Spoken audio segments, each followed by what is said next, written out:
Hi, this is Phil, and I'm here to tell you all about the Capes and Lunatics Patreon. Don't miss out on our comic book creator interviews, including our monthly Chichester chats with comic book legend D.G. Chichester, superhero movie brackets in our search for the worst comic book movie of all time, and many, many more specials, all completely uncensored. Access starts for $3 a month, full video when you pledge $5 a month. Check out the link in our show notes or go to patreon.com/CapesandLunatics. Hope to see you there.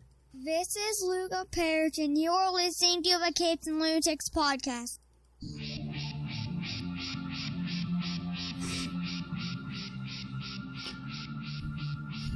Wow, this is weird. Okay. Hello, kids. Welcome back to another week of the Capes and Lunatics. First week of September, so there's only two of us, but this is our first week of our Marvel anniversaries. So, before we get to that, I am Phil, and like I said, Lilith will be away for the month of September. But of course, here as always, that traveling man, it is Charlie, the Professor Essa. Yes, I'm not where I'm supposed to be, but I'm still here. Just saying. He's on work release. I'm on a secret mission for the government. That's right. Anyway, hey, Philip, how are you? I am fine. How are you?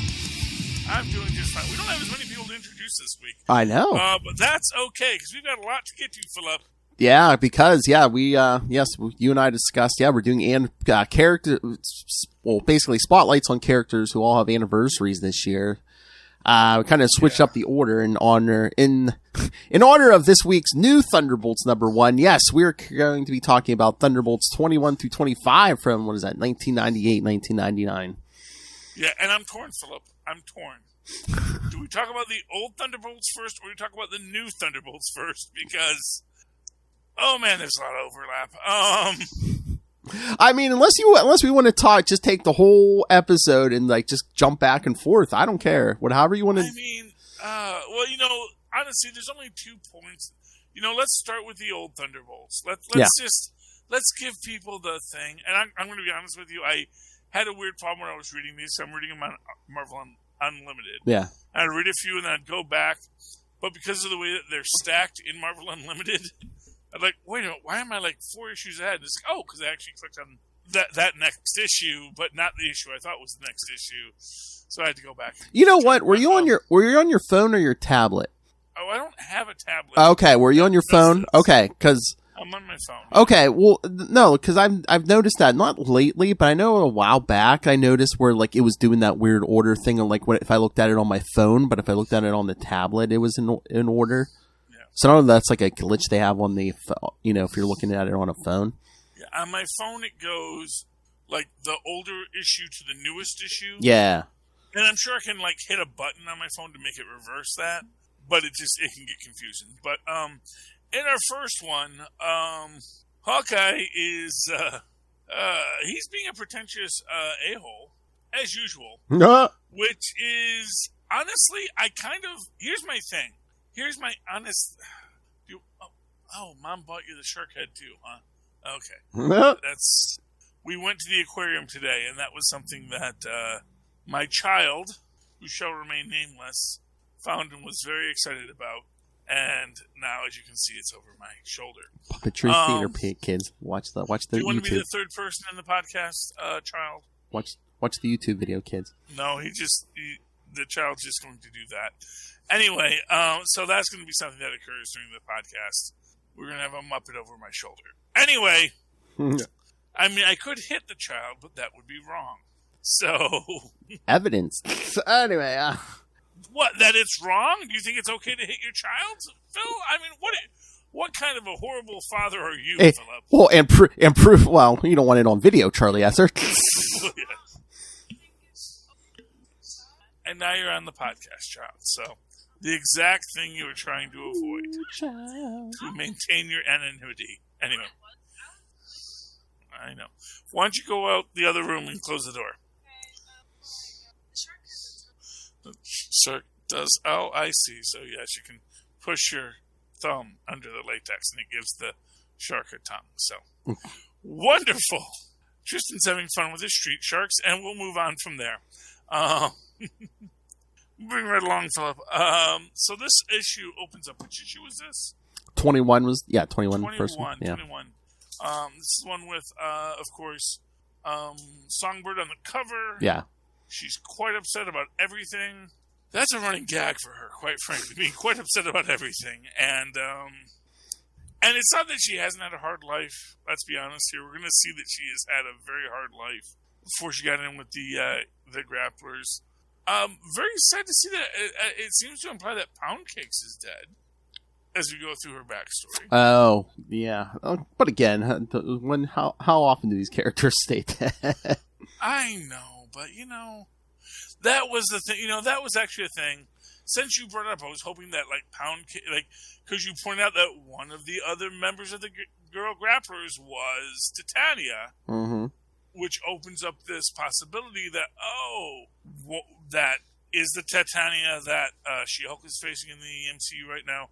The Titania from Secret Wars, or is it the Titania from the Girl Grapplers? And it was an open question. And then I thought, well, wouldn't it be neat if they would introduce Screaming Mimi or Pound Cakes or someone else like that? But, but then seeing that Pound Cakes is dead, it just to me, it made it creepy, Yeah. If we were to introduce a character who we already know is dead. That's just me being me on that subject. But yeah, she is going through some stuff. She doesn't like Hawkeye. She is very mad about what the Thunderbolts are even supposed to do. And so as they understand this, they realize that Baron Zemo was in fact trying to take over the world. Zemo. Well, they always knew that Zemo was trying to take over the world, but after a while they were just like, nah. After playing Thunderbolts for a while, they were like, nah, I think we'd rather do this than try to take over the world. Well, yeah. And honestly, I also kind of feel like there's that I'm going to take over the world kind of thing that supervillains say, that their henchmen are like, you go, boss, you take over that world. And it's like, maybe we might take over New York City. It's like, because I think that henchmen understand better than supervillains the administrative nightmare of taking over a planet is. And it's like, it's like at a certain point you're like, oh man, do you really want to deal with the Union sanitation schedule? Because, you're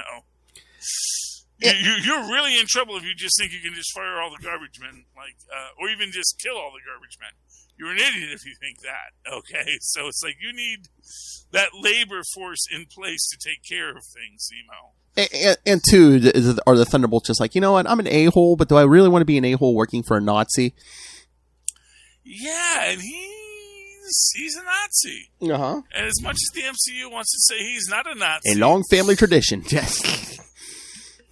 He's a freaking Nazi. Oh, man. Well, when we get to our Captain America books this week, I got some stories. Oh, yeah. Speaking of Zemo, stay tuned for Avengers Declassified this week. Yes. Yeah, wow. Look at those two brown-haired people having a blonde-haired child. Well, that's none of my business. Just saying, Philip.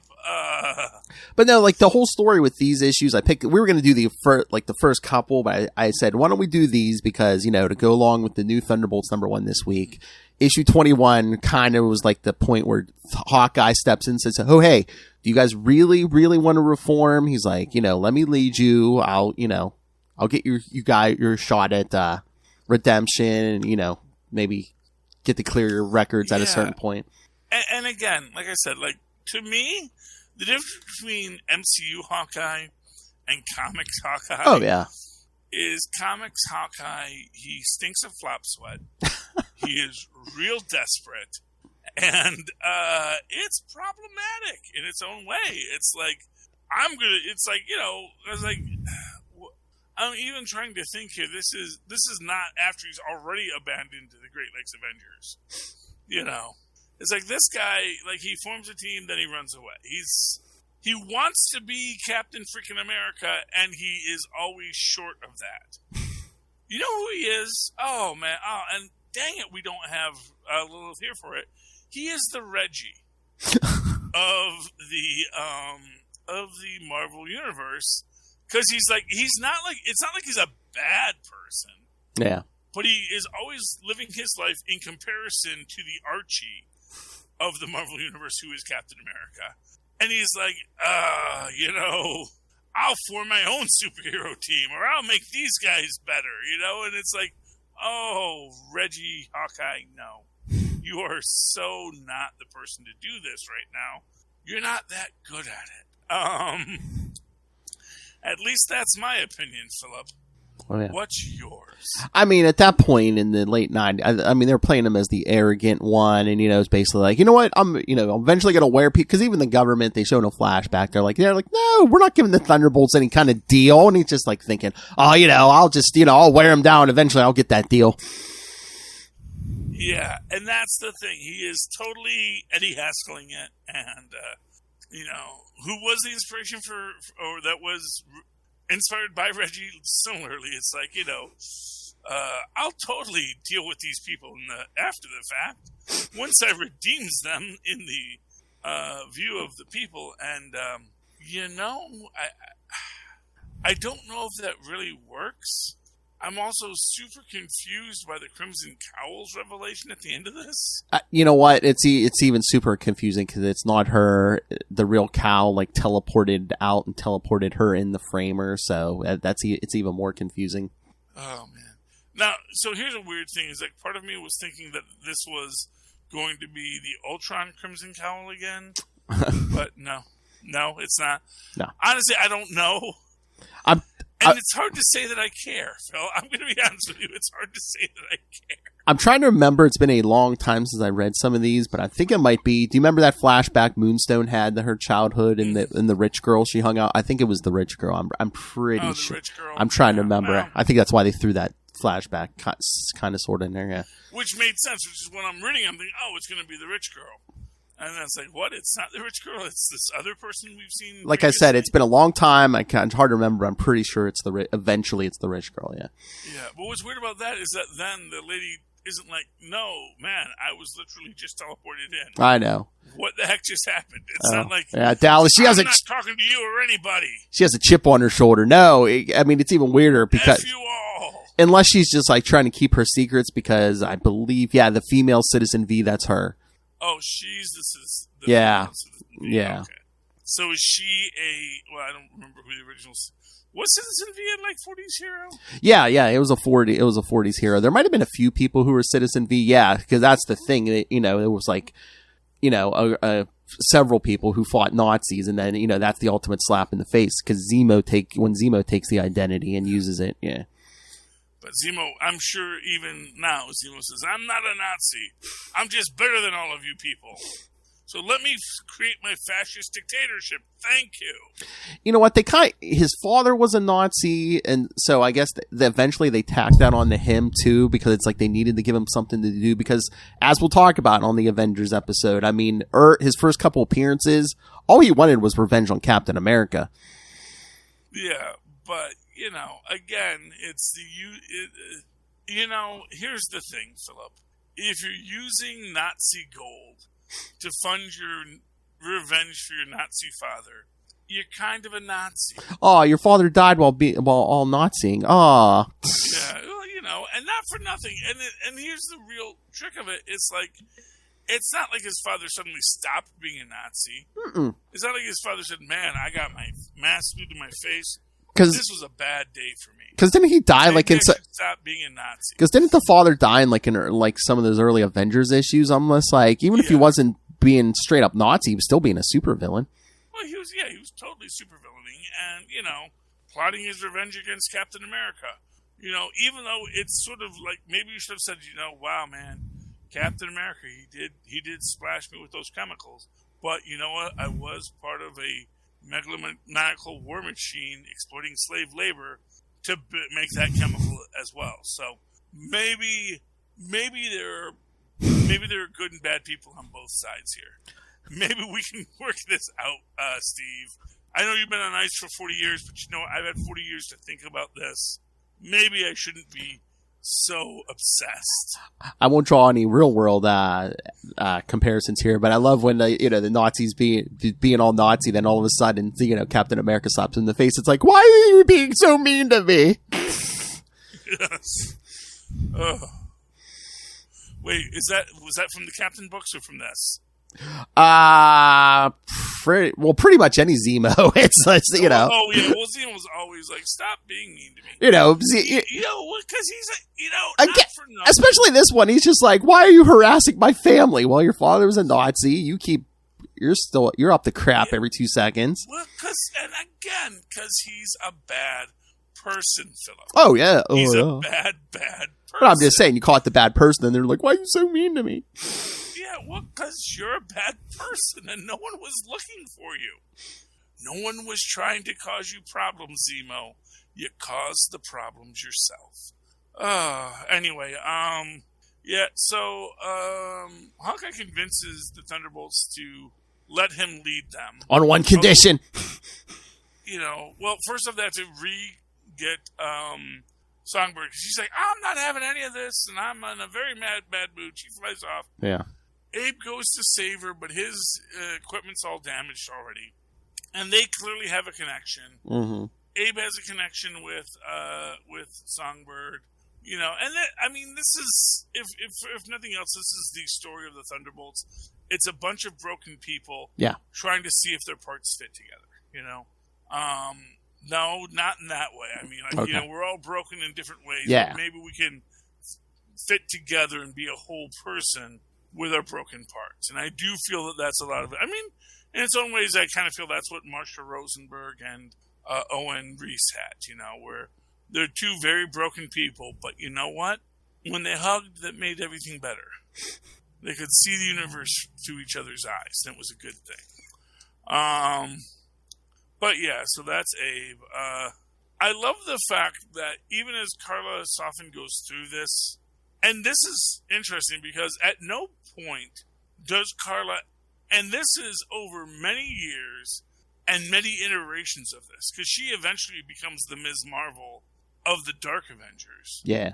At no time does she stop seeing herself both as a villain, but a villain willing to do good.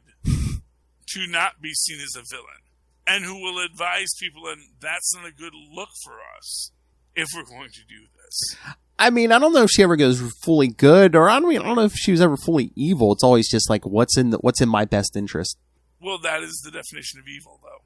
Yeah. In truth, there is. You can argue that there's an evil that is just trying to cause suffering for others. Yeah, just for the pure enjoyment of it, which I don't think she has. It's I'd say selfishness and stuff, Yeah, although I don't think that she would be upset about watching someone get tortured. That's the thing. I think that at best should be nonplussed about it. Mm-hmm. It's like, okay, whatever, you do you, man. It's not my place to kink shame you. But I think that from most perspectives, she is. Yeah, it's all about how do I support myself? How do I enrich myself? Mm-hmm. And I don't really care at whose cost that is. And to me, that is evil. Yeah. Oh yeah. You can put a cherry on it and say someone else is more evil, but until you're willing to actually sacrifice yourself, you don't actually cross into good. So, and as an example, I think that there are aspects of things where people do stop and say, you know what, I am going to oppose this because this is a line I won't cross. I think you need a line you won't cross when you actually become a good guy. I don't think Karla ever actually comes across a line she won't cross. I think at every moment it's just, how do I get to the next point? How do I get to the next thing? Oh yeah, if it benefits her, I don't think there's a line she won't cross. Exactly. And that's not necessarily a good thing. No. Anyway. Moving on to issue 2, it has been decided that Abe should go to jail. Yes, because Hawkeye's like... The guy because, and again, the self-righteousness of this Hawkeye. This axhole, Oh! I said axe. I know. I pronounced the X in it. As if someone hits an axe in a wall and there's a hole now. And that's an axe hole. And this guy is an axe hole. if you're ever going to meet one. This is like Axel Foley from Beverly Hills Cop 1. No, actually, he was a nice guy. Probably like gets more to be more of an Axel in 2 and 3. But moving right along, because we all know eventually Hawkeye's like, yeah, let's kill Norman Osborn. And it's like, what? Yeah. It's like, he's like, nope. I realize now why superheroes kill. Yeah, that's a good idea. And I guess, you know what? And to be fair, he never had a Joker. He never had a villain who was so evil, like aggressively evil, like actually even evil to the point of self-cultish evil, which means it doesn't matter if it benefits him so long as suffering occurs. And it's like, oh, okay. That's someone that maybe we need to drop off a building or simply put into a very secure facility. Well, and in fact, as one could say, maybe Bruce Wayne should have invested in a more secure Arkham Asylum. Well, that's the thing. I mean, and when you have characters who are around for decades and you get different writers, you kind of get that the characters almost seem like they change moods. But again, too, I believe, I'm trying to remember, I think the writer who might have had Hawkeye say, oh, hey, let's go kill Norman Osborn, may have been, Bendis. So, No, I know that. But here's the thing. I don't fault Bendis for that. Yeah. Because here's my thing with it. Like, when you start deconstructing Hawkeye, it's very easy for him to judge other people and their actions. When suddenly he has to make the choice, I think he's going to make the choice to be an awful human being, because let's not forget this man is a carny. And, no offense to the carnies in our audience. I love carnies. I wish I could learn your noble trade, but the man is a person who has lived his whole life hard scrabble and hand to mouth. And at a certain point, he's like, well, no, obviously, if someone is a threat to me and mine, I'm going to kill him, But it's a difference for me when I do it because I'm the one making that moral judgment. But anyone else who makes that choice, including my recently attacked wife, I'm going to be really judgy about it because I'm not a very nice person. And two, I mean, it's after he died and Avengers Disassembled and got brought back by the Scarlet Witch. So it's like, Yeah, so and I guess at that point, maybe it's even like, what does death even mean for our kind? At a certain point, it might be like, oh, this isn't the first time he's died. Yeah. Well, okay, let's just kill him again. If it gives us a couple of years to sort things out, at least we killed him once. At least we stopped him here. And whether or not killing him takes, that's not my business to judge. It's like he killed Wolverine. It's like, well, I sure as heck killed Wolverine, didn't I? For a week or two. And I also took that as like, like I said, it's Bendis. Like I was saying, I don't know if he always delivers the message clearly. I took it as, oh, hey, look how bad the situation is. Even I, Hawkeye, am saying, hey, let's kill this guy. Yeah, and that's a fair cop too. Although, I guess that's always that issue. That's the funny thing about comic books is, they do stuff, they try to really exaggerate reality. And then it's like comic books and onion writers, they're just trying to stay ahead of it. It's like, oh, how am I going to satire human society when human society just keeps on saying, oh, that's a good suggestion. Thanks, comic book writer. Oh, you can vault. So anyway, moving on to the next issue here, we have... wait, but you skipped over in that second issue. Hercules comes looking for Atlas because he remembers the beating he gave him when the Masters of Evil stormed Avengers Mansion. Can I just stop for a minute? And Hercules had brain damage after that? I think so. I mean, I don't know if he was... I think he was in a coma for a while, and when he came out of it, I don't know if he was, I don't know. It is what it is. But man, this guy's, I guess, we need someone that can make Hawkeye look like a rational leader. Bring in Hercules! Oh, man. Also, I did like the statement that, the next we meet, Hawkeye, we will not be friends. I wonder if that ever got followed up on. I don't think so. Or if the next one they're like, you know me, I was drunk then. You know me, Hawkeye, I'm a real angry drunk. I'm a god, we exaggerate. That's how we keep the story going. But as it is, he, but no, Hawkeye stands up to him and says, no, I just told these guys, heroes don't kill, so are you going to make me a liar? And he, just gets in Hercules' face and doesn't flinch until Hercules walks away. I love even Moonstone's like, she goes, wait, did he set that up? She's like, oh, wait, Hercules isn't that good of an actor. Yeah, well, because although I like the fact that she's willing to consider that Hawkeye might be that smart. Yes. It's like, because, she's good enough to say, I don't want to underestimate Hawkeye, but you know what? I don't think that Hercules could have sold this as well as he did. Although the fact of the matter is that Hercules wanted to get revenge against Atlas makes perfect sense. Oh, yeah. And so his willingness to smack people around makes sense.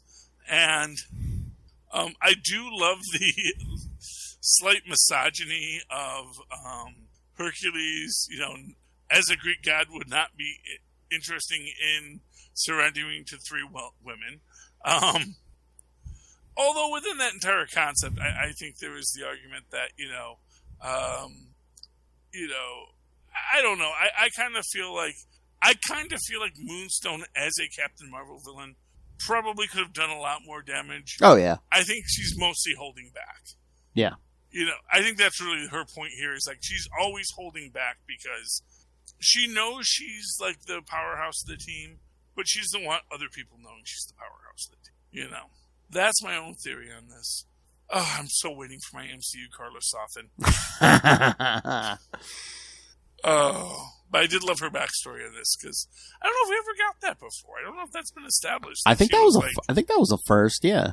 The daughter of the butler, which I thought was really cool. Mm-hmm. But and of course it makes sense that if you had that live-in butler and maid combo, they'd be in the house and they'd have the child and all that stuff. But it's a little weird in its own right too. But that's future episodes. You want to go to? Well, that's where I think that's where we get to Zero, right? Is when we get that backstory. Oh, I think so. Yeah. Yeah, and we get the backstory. Everyone's in the hotel, which is weird because they don't actually explain how they can afford the hotel or why they're staying in the hotel. They make the reference that, this will be the last time we do this. It's not like we can knock over a bank anytime we want to stay in a nice hotel again. Which immediately opens up this question, like, are they, using bank heist funds to pay for this? From years ago, maybe. I suppose. Does that make it right? And then, of course, Hydra attacks, because Hydra does. And again, I like how they get out of it, which is literally just saying... Bluffing. Oh, no. You can arrest the Thunderbolts, but then all these Hydra agents will get away.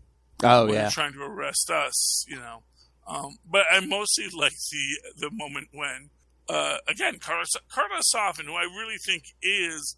See, to me, Carlos Sofin, Moonstone, is the heart of the Thunderbolts. I know. They should have put her in the new one. Yeah, well, she's hard to work in because she is she's like Loki. You can't just stick her in places because at the end of the day, she's an irredeemable sociopath. Yeah. But at the same time, it's like, but you know what? She's actually kind of cool. And she is like the one thing that tends to tie all the Thunderbolts teams together. Mm-hmm. And giving her that redemption arc, the way they gave Loki a redemption arc, I think can theoretically work.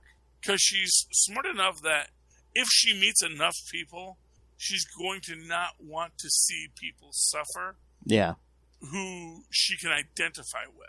And it's like, and it's weird to say that, but it's like, I never met a person like you before, and I guess another person I could meet could be like you as a decent human being. I guess I have to be a hero now, And to be fair, it's like even when she murders people, it's usually it's usually in the context of, people that they're in conflict with. Yeah.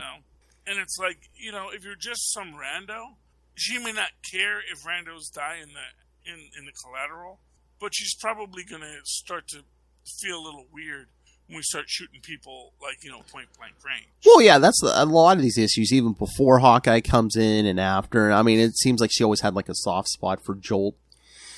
Yeah. Well, because she's a kid. Yeah. And, not for nothing, when you're an adult and you meet a smaller person who is also a supervillain, you want to sort of say, okay, kid, listen, I've been a supervillain a long time. You want to be the graybeard. You want to be the one who says, listen, kid, I know you want to run in there like this. Let me tell you how to play the long game. And for what it's worth, Carla Soffin is all about the long game. I would love to see old lady Moonstone someday when one of the later, is getting to these apocalyptic stories. Because that's the thing. I don't think she's dead. I think because she's got that Moonstone in her. I think she's always going to be around. Or you do the thing, what if the Moonstone keeps her young? It's like, it's like 100 years later, everyone she knows is dead, but she's still young. She still looks the same. She hasn't aged. Oh, yeah. Young Lady Moonstone. Yeah. That would be a great book. Young Lady Moonstone in the apocalyptic world. And then you can just, why the heck did Doom have to blow up the whole freaking planet? I mean, really? It's like, oh, well, who'd want to rule this world anymore? It's like, well, clearly you did, you Schmendrick. Just her going off, be like, all these male supervillains, no subtlety to any of them. Really and for true, yes.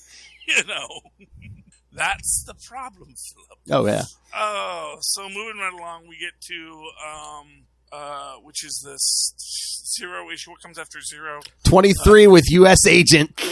Oh, U.S. Agent. My good friend Hawkeye. Don't use me speaking ill of him.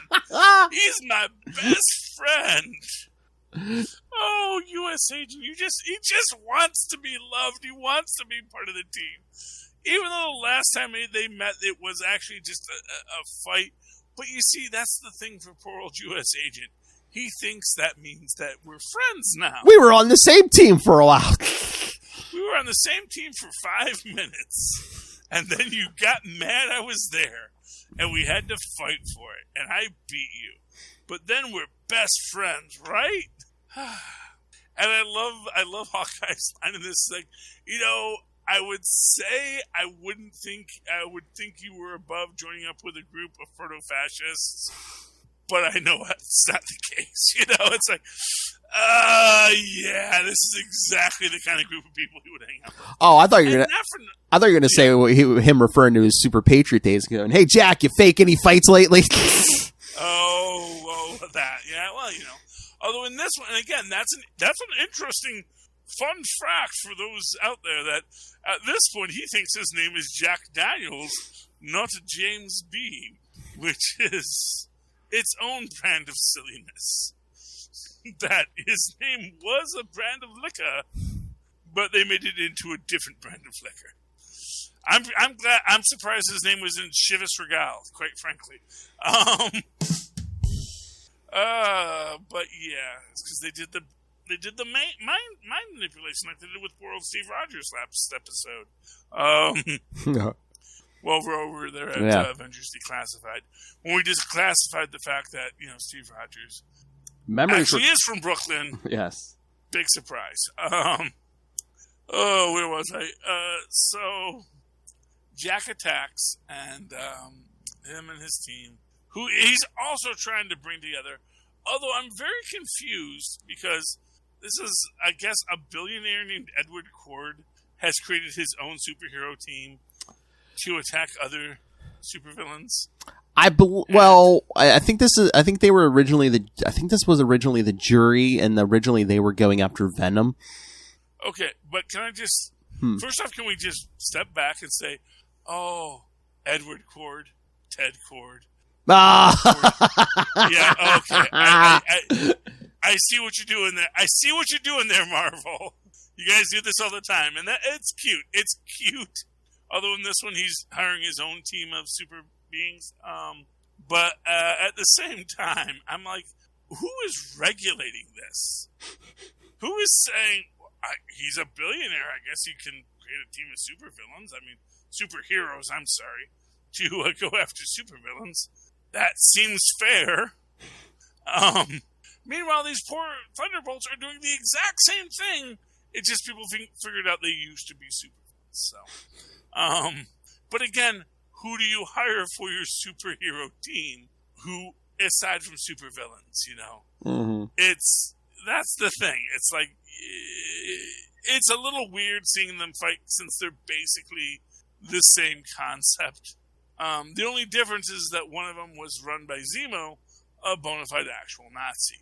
So, whereas Cord is just a billionaire industrialist. You know what? I mean, again, they are not good people, but I think technically they aren't super villains. I think it was just, let's slap some guys in some suits and, hey, let's go beat on some super villains. Do they have the right? Do they have the power of the law supporting them? I don't think, but I'm just saying, it's not like I know, but that's kind of a see. Oh, I know. I agree with you. The moment where She-Hulk, I agree with you, just puts her hand down and saying, "That's not how law works." But they'll be like, "We don't have any records. What about the rest? What about the Thunderbolts?"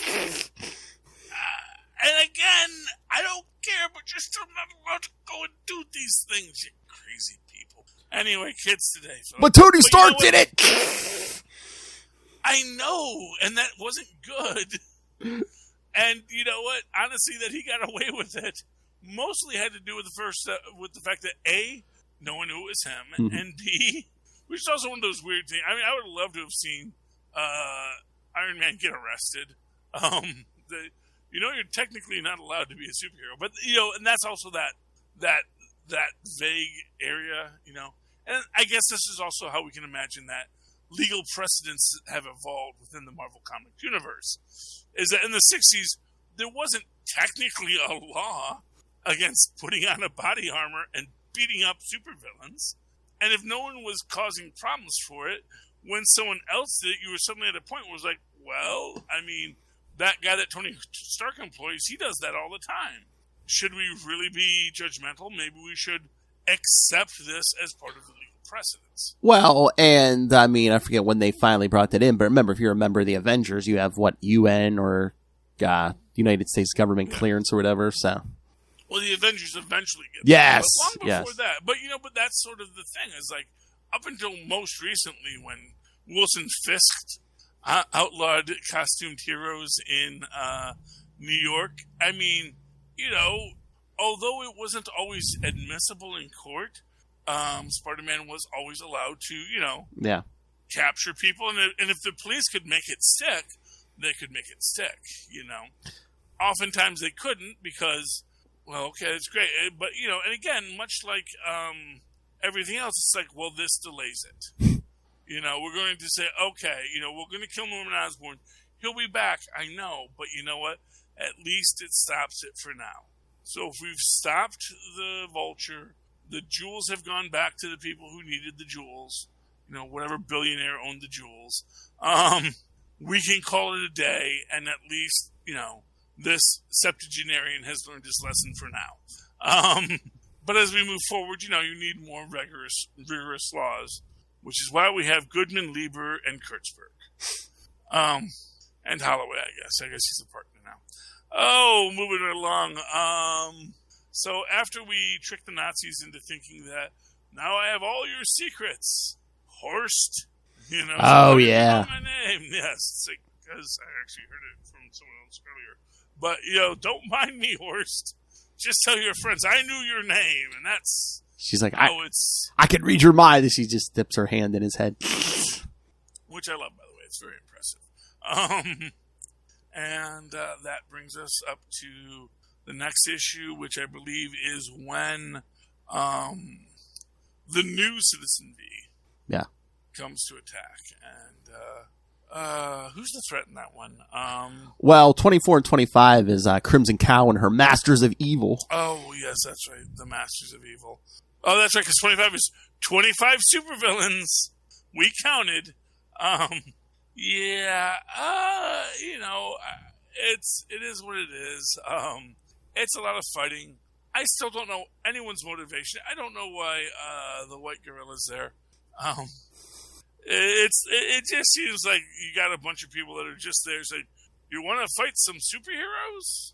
And it's like, well, I guess I don't have a choice in this, even though I have my own, place to rule and people to lead. And I guess your petty vendettas seems like a good enough reason for me to be here as well. Same with Claw. I don't know. Yeah, I mean, Crimson Cow was offer, I don't know, benefits, 401k, I don't know, but something. I don't know. It just seems like that's a lot of supervillains to hire in a very eclectic group. It's not like they were all like, here's the thing. Like, I can get we got the Wrecking Crew. Where Wrecking Crew are hired thugs. There's 5 of them. That's a fifth of what you need.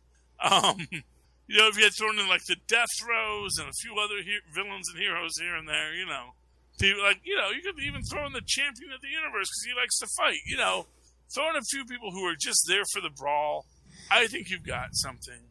But to me, White Gorilla is the one guy that I'm like, I don't know if that works. I don't know if that. There's a lot of deep dives here. Maybe Crimson Cow got them cheap. But there's one. Oh, what's his face? He looks like a boxer. That's like an Eric Masterson villain. Oh wow. Yeah, I mean, Kurt Busiek did some deep dives on some of these guys. Yeah. Anyway, so it all comes to a head, and then we get the big, my friend from my friend from when I was a child. I remember her so fondly, and something about what she said reminded me of her. But now we will see who is the Crimson Cowl. Old Man McWithers? What? No, it wasn't Tim Conway, as it turns out. It was, in fact, Riordan. Yeah, Dallas Riordan, who had been the mayor's liaison when the Thunderbolts first hit the scene. She started a relationship with Atlas. Then when they were revealed as supervillains, her career and her life basically got ruined. So that's why she hates the Thunderbolts. She's very mad about all of this. Yes. And that she got stuck in this again is very frustrating to her. And so she's not going to make any explanations here. She's going to say, well, it's not your business why I'm the Crimson Cowl. So, no. Like I said, unless she doesn't want to give away the secret she's Citizen V, I don't know. Yeah, I mean, really. And not for nothing, if you were to suddenly say to a bunch of superheroes, no, I'm not Crimson Cowl, I was suddenly teleported into this costume. I think a lot of superheroes would be like, wait, is that a possibility? Could this completely fantabulous statement be true? I mean, I think a lot of superheroes would go like, well, I mean, really? The Thunderbolts, if no one else, I think, would understand, oh, hey, I've been framed. I've been misunderstood. Come on. Hawkeye, if no one else. Oh, misunderstandings, yes. Like, no, I was trying to stop the jewel thieves. See, had Hawkeye actually murdered that jewel thief, instead of just hitting him in the coat, but just totally pierced his shoulder and pinned him to the wall, it would have been clear who the jewel thief was. Because I was like, oh my gosh, this man's been imprisoned. But you know what? Not for nothing. I think Hawkeye could actually severely wound criminals without actually killing them. And honestly, that is the dark what if I want to see. Oh. What if Hawkeye shot to wound? Oh, yeah. And then it's just all these criminals who are losing limbs. I was a safecracker and he killed my right hand. I don't have a hand anymore. How am I going to crack safes? Again, that's why him and Green Arrow back in the day, comics code, that's why they had trick arrows, because we don't want to see guys understand the comics. I'm just saying, oh yeah, now, yeah. Nowadays, we can really get dark now, Phil. That's my point. We can go into that. What if, he's like, yeah, you know what? Yeah, ain't gonna kill you, but I know right where your artery is. I missed it. Oh. But you know what? You're pinned to that wall now, my friend. No, we get the what if. The what if we need. He partners up with Frank Castle. No, because again, I think that's where it's interesting, because I think that, either you get Frank Castle shooting to wound, which would be beautiful. Yes. No, we wound, we don't kill. It's like, no, what's that word? I forget when you bleed out. It's hype. Yeah, but anyway, yeah, like the royalties of Spain. Yeah, and it's just like, oh no, what? That shouldn't have killed him. It's like, no, he's a bleeder. He's bleeding. Oh, and now you're a horrible person, Hawkeye, and now you must deal with that. That's the dark twist at the end, kids, because that's how you saw the comic books. You want to talk about this week's? Yeah, the new Thunderbolts #1. Yeah, because new Thunderbolts #1 by our good friend Mr. Zub. Yep. And he's going to say again to get into this idea of like the difference between like the Hawkeye we see on TV and the Hawkeye in the comic books. Man, this guy is just desperation and flop sweat. But see, I can hit an arrow real good, right? Right, boss? You need someone to shoot arrows at things? Well, in the beginning, he's thinking, "Oh, I should get the West Coast Avengers back together." But then Luke calls him and says, "Hey, I want you to like head this new Thunderbolts team." Yeah, and that's kind of cool in its own way. But then we see he didn't really want him to lead the Thunderbolts. No, he wanted Monica Rambeau. Yes, because there's no Spectrum. Oh yeah, because we saw that in Devil's Reign Omega. Yeah, he asked her first, and she was like, "No, I don't want no parts of this." No, because honestly, it's a sucker's game. But poor Luke Cage is now mayor, and he's got to deal with, like so many politicians who come in after some complete incompetent ruin things, and now has to fix things. I like the new Power Man being in this, by the way. Yeah. But who is this? Is he like a mutant from the future? You know what? I believe that's a new character, but yeah, doesn't he remind you of Cable with the glowing eye and the big gun? Oh, he is totally, well, he reminds me of, what's his name from the X-Men cartoon? Oh, Bishop? Bishop, yeah. Yeah, they're both from the future. Yeah. I mean, these are definitely mutants from the future with glowing eyes, Well, you know what I was thinking at the end? It looks like he's trying to hold something back. I was like, wait a second, is this like Techno or Fixer, from the original team? Like in disguise or something? Because it's like, oh, hey, let me think. Soldier, that's all look like Cable or Bishop or something. Yeah. Yeah, honestly, I could absolutely see this being Techno or, from the original team and him just... And by the way, I do love Purple Girl. I love her coming back. I really thought they were going to bring her back earlier. Yes. With the last run. King Shark's back. Especially because she is so very, what's what I'm looking for? Insanely powerful as a character. And again, the fact that Walker was, was actually the guy on the inside to the FBI, was part of the escort, and Hawkeye just decides to attack him too, even though clearly he's the only one in his actual superhero costume. It's like, dude. And again, this is poor John Walker. He just wants to be Hawkeye's best friend. Well, again, Hawkeye might have known, but it was just, he was the man on the inside. Oops. Well, yeah, but again, it's sort of like... My bad. Man? But no, it's like, you don't do that. You don't do that, Hawkeye. I'm just saying Hawkeye is a menace. And why is J. Jonah Jameson not acting out against him? Oh, and of course, this is Electro. How do we defeat her? Oh, yeah, that's right, Spectrum defeats her. Because she is the freaking tank. Yeah. And that is the truth of it, is that Spectrum is absolutely the tank of this team. And, Luke Cage is like, I wanted you to be here because you're my tank. Why aren't you being my tank? You think I wanted Hawkeye? Really? Just tell me the scenario. Would you think I'm going to go, Spectrum? Oh, well, let's ask Hawkeye. It's like, no one asks Hawkeye to be on their team. It's like, okay, Hawkeye shows up, and then everyone's like, did we invite Hawkeye to be on the team? I don't remember that happening. I asked Hawkeye. He was an Avengers leader, but Monica, you were a better Avengers leader, so I wanted you first. Yeah, well, I mean, really. And no, I mean, I'm sorry. Do not tell me anyone thinks that Hawkeye was a better Avengers leader. Oh, no. Not for nothing, Philip. He left the West Coast Avengers. Oh, yeah. left them high and dry. When John Walker showed up. Anyway, you want to talk some indie comics real quick? Sure. Throw them out. Okay, I got to give a big shout out to American Mythology Presents The Stooge Wars. Huh. The Robonic Stooges, Phil. They're back in comic book form. And this time, no, don't get too don't get super excited until you see who the Lost Stooge Returns is in this one. Robonic Shemp, Phil. Wow. Robonic Shemp. For those of you who remember, the Robonic Stooges were a very short-lived Saturday morning cartoon series that came out shortly after the death of the last Stooge, Mo Howard.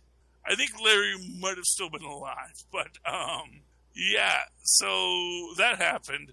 And the plot line for this book is effectively Secret Wars, but with the Stooges and their rogues gallery. Oh, jeez. And you have such grand heroes as Captain Shower, Glass Mouse, and the Mandible up against their typical rogues gallery, as well as some others. Oh, also, what's his name? He's got a TV head, but he repeats himself. You see, he's like a rerun or a re-character. He duplicates, so that's pretty cool. Anyway, they're being dealt with by a Beyonder sort of character, and here he is. See, there he is, all in white, all in white, and he's going to give an amazing gift orb to whoever mixes. Oh, and of course, Curly gets a new suit, a little purple suit that's all sticky. I wonder where that's going to lead to. When they get the orb, they get a sandwich in classic The Big Change format, and they all go home and have a sandwich. So that's that, but I think more stories are coming. I am excited about the Stooge Wars and the return of the Robonic Stooges. If you know who the Robonic Stooges are, you're as happy as I am today. If you don't know who the Robonic Stooges are, you know what? I can't fault you for that because they existed in such a small window of time. It's like me and my older brother know who the Robonic Stooges are. You got another book, Phil? The only one I really wanted, I'm going to save Ant-Man for Avengers, but the only one I wanted to throw out was Amazing Fantasy 1000. I mean, it was good. It's just a bunch of short Spider-Man stories in it. Yeah, it's oversized because it's a big anniversary issue, but I mean, it's $9 too. Yeah, it is, but it's thick. Or is it $10? I forget. It was a lot of money. Yeah. I mean, it's pretty thick, but yeah, there's a lot of stories in there. Like, there's one where it's like, if it's set in the future and like a 60-year-old Spider-Man's fighting a young Vulture, and it's $8. But yeah, no, I mean, there's a lot of good stories. There's a $7.99 or $8.99, Phil? $7.99. Oh, okay. I should have gotten it then. But no, it's good. And there's a story in here by Neil Gaiman, which is really good. There's a story with Spider-Man meets like a bunch of his Peter Parker meets a bunch of his variants from across like the multiverse, and he's like, "Why am I the only one with bad luck?" So they make him think he's the only one with bad luck. Like, no, we all have bad luck. But yeah, just don't whine about it so much, Peter. Exactly, but no, it's just a bunch of fun Spider-Man stories. So yeah, Spider-Man fans pick it up. It does sound delightful. So my other indie comic of the week. Oh, by the way, just so you know, American Mythology Presents The Stooge Wars was, I guess, American Mythology Comics. American Mythology Productions. Yeah. Look, they're going to do a Three Stooges comic celebrating Curly in this winter. But yes, love my Robonic Stooges. And then from Scout Comics, $5.99 for this book, kids. Ooh. Indie books are no longer cheap, so they're like, you know what? We're just, everyone else is raising their price. Why don't we too? Let's see if our stories can beat them. And you know what? I'm going to tell you this. The Meta-Linguistic Crimes Division, freaking does it. Honestly, and I know it's a cliched idea. It's something we've seen time and time again, which is, oh no, the meta beings have entered into the real world, and yada, yada, yada, or the meta beings are dealing with their own things. And so the plotline follows, like, a sister who's a notable comic book writer and her brother, who is not a notable comic book writer, or not a notable writer, but who gives lectures on how to write. Because if you can't do, teach. Which, as much as we want to sit there and say is a negative, is actually a truth. That sometimes there are people who can understand all the mechanics of building something, but can't actually build something new themselves. They can take anything apart and put it back together and tell you exactly where each piece fits and why it goes there, but they could not. You said, but now make something new. They can't. And of course, we open up with a cartoon cat being attacked because someone from the metalinguistics department is after this guy, and they're interrogating him using extreme force. But as the person says, "Look, Tom and Jerry rules apply. I can do whatever I want to this guy, and it's not going to kill him. It's not even going to hurt him permanently.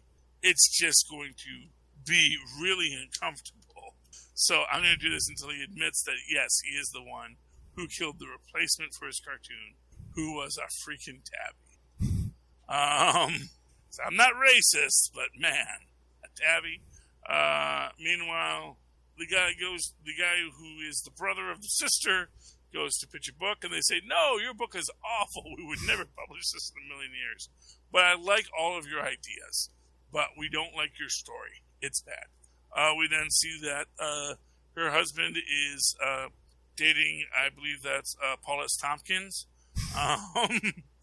who is her artist on her book. And then he gets all decapitated, as you do. And then her brother, when she looks at him, sees that he's in 3 colors. What?